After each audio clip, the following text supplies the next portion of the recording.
Hey everyone, in this video I am going to talk about a technique called density gradient centrifugation. And maybe some of you remember this from the famous Meselson and Stahl experiment that is often covered in genetics courses. But it's going to be useful for introducing our next major topic, which is satellite DNA. But first, okay, so this technique, let's review it. Let's assume we have a DNA solution. Let's call this DNA solution 1, where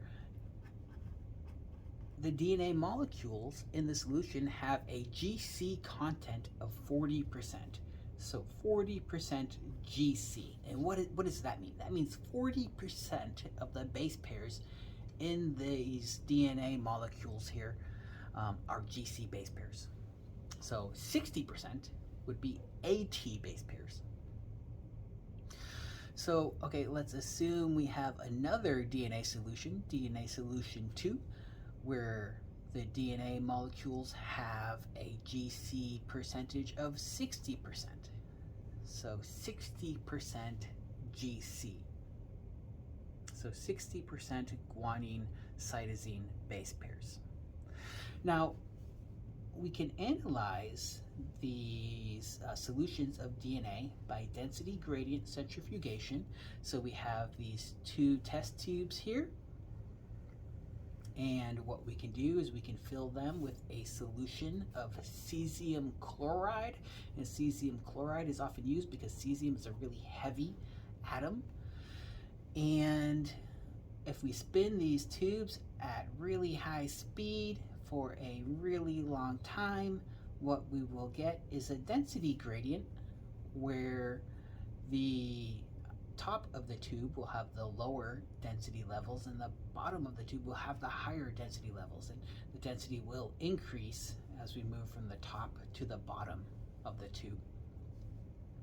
Now, if we have the DNA solutions in here and the GC content is 40%, let's say the DNA will migrate to a section of the tube where the density of the solution is equal to the density of these DNA molecules.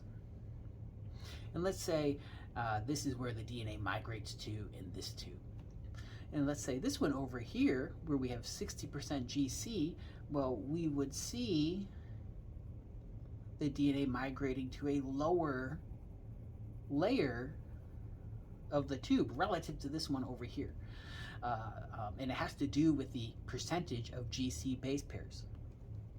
So why do DNA molecules with a higher percentage of GC base pairs migrate to denser layers of the tube in this type of experiment here?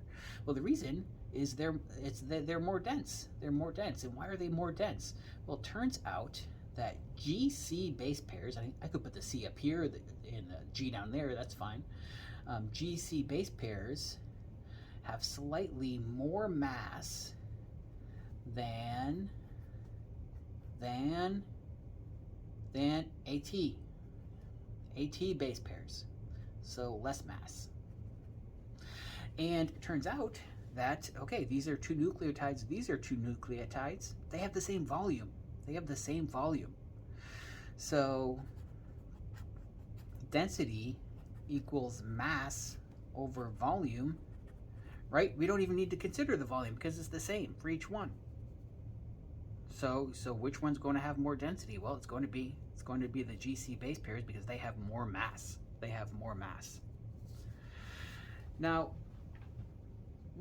one of the things which I find is somewhat counterintuitive when thinking about this type of experiment is, the length of the DNA molecules doesn't seem to matter much, right? It doesn't seem to matter much. And why doesn't the length matter too much?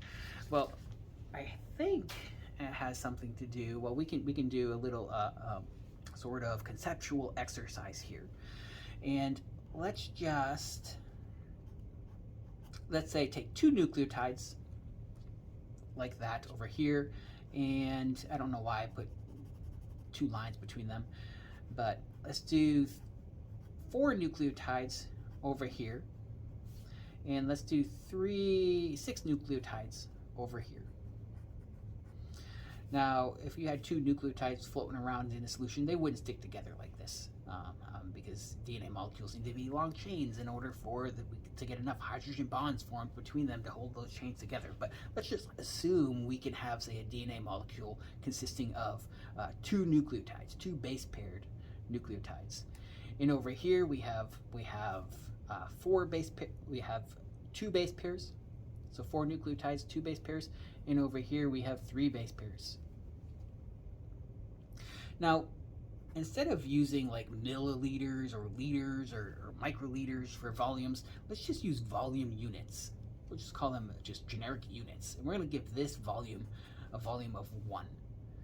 And this one over here, we're going to give that a volume of 2. Over here, we're going to say this one occupies a volume of 3.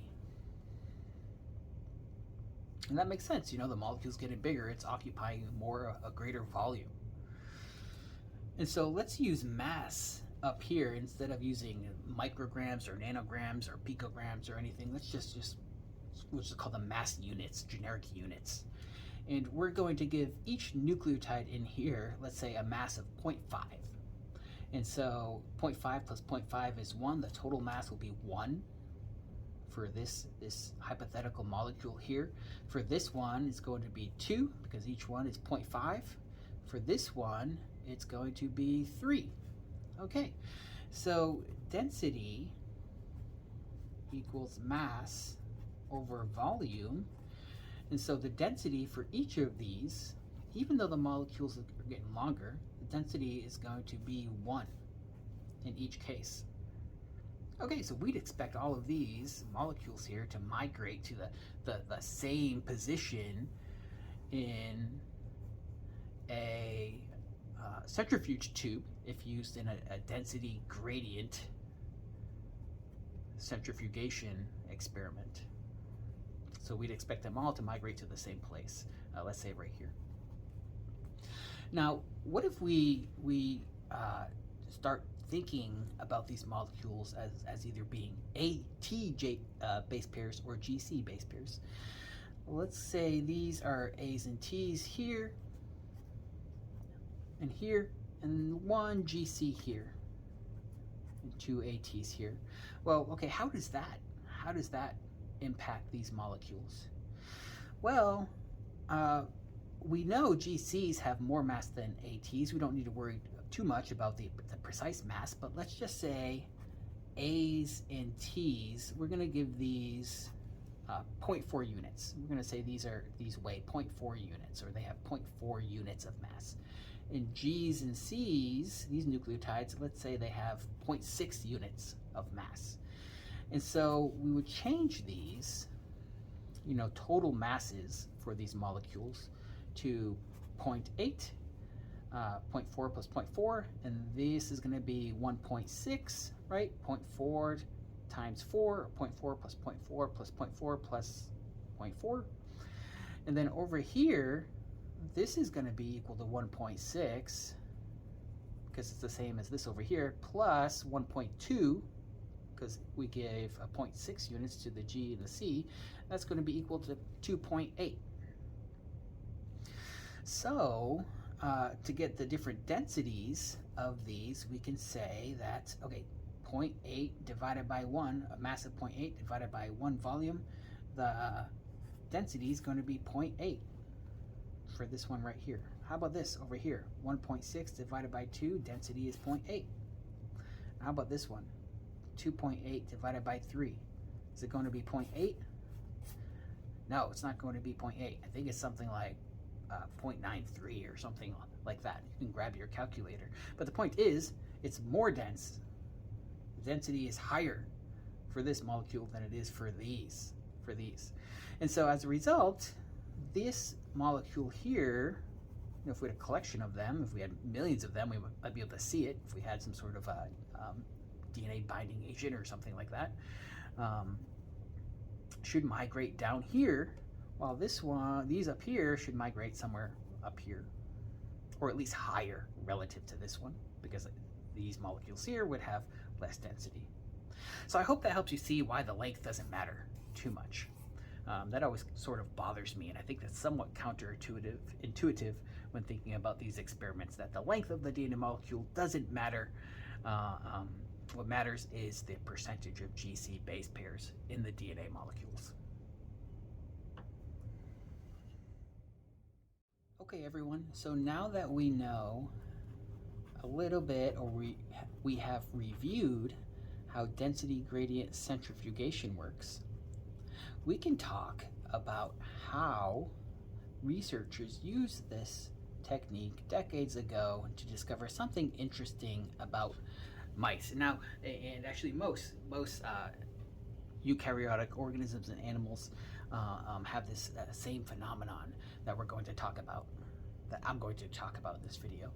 But before we get into this, I want to address something about not just the mouse genome, but other genomes.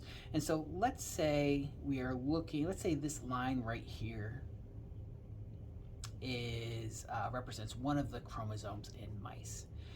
And let's say in general, let's say the mouse genome has 50% GC base pairs, 50% GC base pairs. If we're looking at this chromosome, it might not be that, the whole thing, the GCs are spread evenly throughout the length of the chromosome. It could be that most of the genome, let's say, is close to like 51%, 52%, but there might be sections of it that might be much lower, like say like 45%. And so when you're isolating DNA, what tends to happen is the DNA shears. So DNA breaks into non-chromosome length fragments, so smaller fragment sizes. And let's say the fragments are, let's say about 100 kb long. Now, as a result, when you're doing this experiment, you can see DNA molecules of different densities, right? Because the GC percentage is not uniform throughout the whole, let's say, throughout every chromosome in the mouse genome. And so I don't want you to be surprised when I say when researchers did this, well, they saw a main band DNA, what they called the main band DNA. So most of the DNA in the genome was found in one location of the tube, in one level of the tube, so it had a similar density. Most of the DNA in the genome has a similar percentage of GC base pairs, but then they saw what they called satellite bands, and one they're calling the major satellite, and the other one they called the minor satellite. And I don't know if the major satellite is found above the minor satellite. I know they're both found above the main band. And I'm assuming the major is called the major because it has more DNA in it than the minor.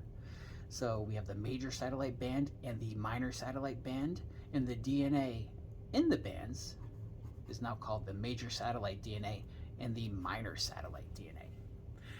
And so it turns out that they have a lower GC percentage than the DNA found, than most of the DNA in the genome, which is found in the main band. Okay, so once this was discovered, researchers wanted to figure out, now what the heck, what is this?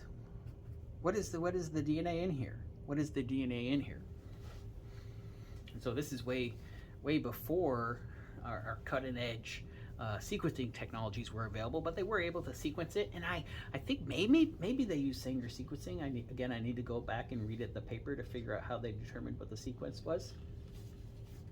But one of the first things they did was they isolated this DNA and separated it from the minor satellite in the main band, and they digested it with a bunch of restriction enzymes. And what they found was that one enzyme in particular gave a really neat result. So let's say this is a gel analysis from gel electrophoresis of restriction endonuclease digested mouse major satellite DNA. And let's say here they use enzyme 1. It doesn't matter what the other enzymes were because only one of them is going to give a really cool pattern. So enzyme 1, enzyme 2, enzyme 3, and over here the enzyme that's really important is called EcoR2. EcoR2. And EcoR2 has a recognition site that is 5' GGW CC3'. Oh, W, what is that? We haven't heard about any nucleotides named W. But the W, what it stands for is weak base. So it is an ambiguity code, and we have seen ambiguity codes. So that's, and the one we have definitely seen is N. N can mean A, G, C, or T. It can mean any of the 4 bases commonly found in DNA. So W, what the W code means is that it's an A or a T, so weak. Why is it weak? Because A and T's make 2 hydrogen bonds with each other. What do you think S stands for? S stands for strong, and that refers to G and C. So this EcoR2 will cut GGACC or GGTCC.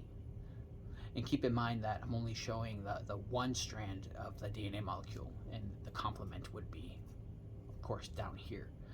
I'm guessing this would this be S if one is A or, nope. It'd have to be W. GG. Okay, so digesting the mouse major satellite DNA with EcoR2 gave this pattern where most of the DNA was found way down here at about 250. We now know it's 234 base pairs after its sequencing. But around here, around 250 base pairs in the gel electrophoresis analysis, we now know it's 234 base pairs. And then they saw some other bands, which we'll get to later.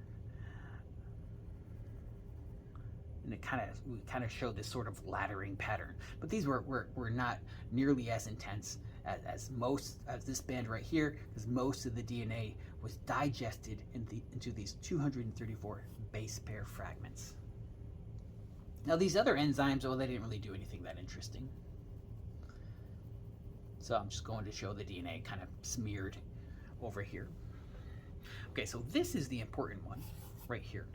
So why does the mouse major satellite digest into mostly 234 base pair fragments of DNA? So we have the mouse major satellite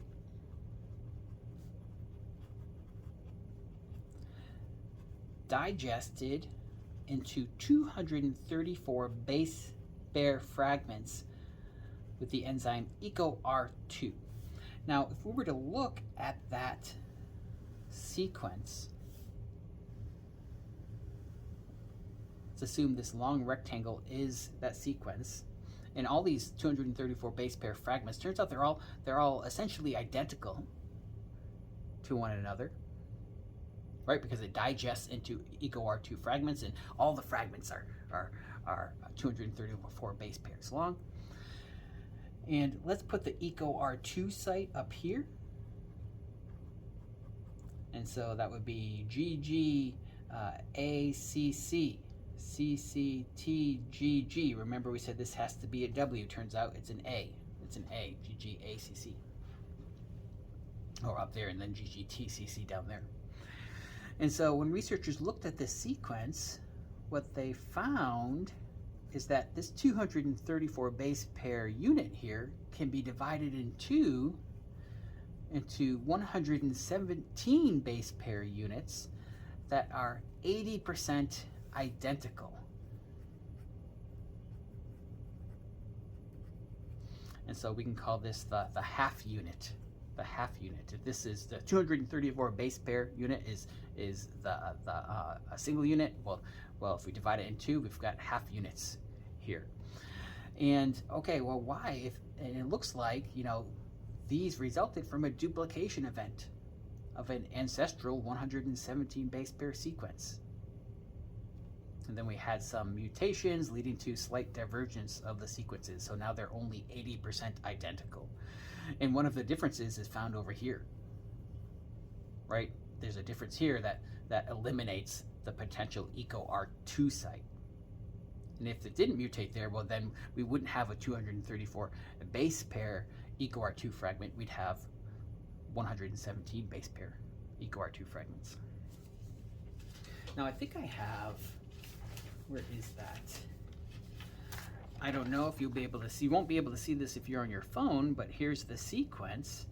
And so what I'm showing you is on the top strip, this is the top sequence here. This is, say, that first 117 base pair sequence. And below it, I'm showing the second 117 base pair sequence. And you can see where we have similar colors, or where the letters are highlighted, or shaded, I should say, the letters are identical. The sequence is identical. And so we can see some of the small differences between these sequences. Oh yeah, so this is easy to see that these sequences are, very similar, 80% identical, and it makes sense that they evolved from a common ancestor. But, the story doesn't end there. So if we were to look more closely at the 117 base pair sequences, we would see that if we divide those in half, approximately in half, right? It's an odd number, so it's not possible to do. We would see that we'd have about 60 base pair fragments, and that these are 80% identical to one another. So it looks like these evolved from an ancestral 60 base pair sequence. And then there was some mutation, and so now they're slightly different. Finally, researchers looked more closely at each of these, and what they found was, oh man, you could divide these again into about 30 base pair fragments, and then these again are 80% identical. That's not true. They are only about 40% identical. Only 40% identical. But the major hypothesis that, or the major model of the mouse major satellite evolution holds, that we're going to see this first 30 base pair fragment is going to be called the alpha repeat. This second one is going to be called the beta repeat. It's thought that there was an ancestral sequence of 30 base pairs that duplicated, giving rise to the alpha and beta repeats. Duplicated and mutation led to the alpha and beta repeats. Now this is 60 base pairs long. Then this duplicates, we get a tandem duplication. That means the whole thing duplicates and we have it one after the other. And so now we have alpha 1, beta 1, alpha 2, beta 2. And so this is now 120, right? 120 base pairs. Okay, now this, the model holds that this duplicated another tandem duplication. 100, did I say 100? Yeah, 120 base pairs, or 117, right? So another tandem duplication, the whole thing duplicates. And so now we have another copy here. And we can name these alpha 1, beta 1, alpha 2, beta 2, alpha 3, beta 3, alpha 4, beta 4. Okay, this is the 234 base pair unit, or the EcoR2 234 base pair unit of the mouse major satellite. Okay, so a series of tandem duplications led to the evolution of this this sequence right here, which is the EcoR2 234 base pair fragment of the major mouse satellite. Then what happens? Well, today in the mouse genome, this represents, I think it is 25,000 copies. Well, it exists in 25,000 copies in the mouse genome, and that is equal to 6 million base pairs in total sequence. So it really took off, and it's really occupying a large amount of the mouse genome, and it's conserved, right? It's conserved. So it seems like it must have a function. It seems like it must have a function, and we're going to take a look at what that function is, either in class or in the during the next class period.